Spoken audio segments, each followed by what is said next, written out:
ไปเป็นช่วงระยะเวลาในการส่งต่อในความส่งต่อความรักให้กับ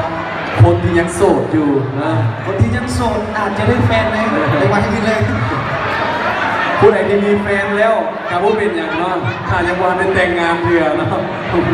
มีแล้วการรักษาไว้ดีๆเนาะครับผมเองก็ขอให้มีไว้ทุกอย่าง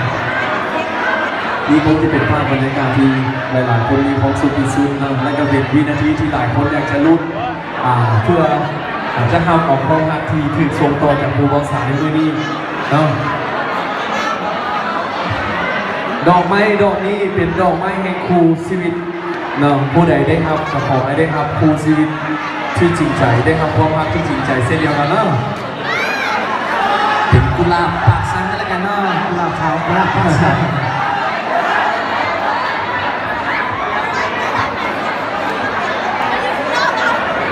คนโสดคนโสดคนโสดยกมือดิวะไม่น่าวีดีเอาพร้อมแล้วนะ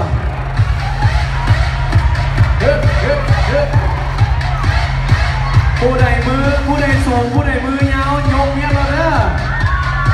ผู้ใดขายาวไปเงี้ยสูงๆไปกันแล้วกันเด้อห้ามตับกันเด้อห้ามตับกันเด้อตับจอกกันเดียว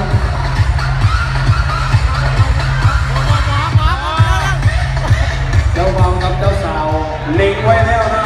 หรือว่ายังว่าเล็งๆนะถึงจะเล็งอะไรนะว่าดอกไม้จะเป็นคนไปเองนะทำเล่นมา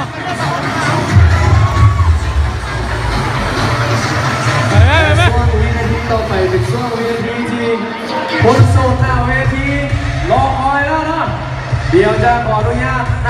ำเพื่อให้เจ้าบ่าวกับเจ้าสาวโยนดอกไม้ส่งต่อเข้ามาให้ครับคนที่ยังโสดอยู่แล้วกันนะทุกคนทั้งหลังพร้อมมาส่งเสียงเลย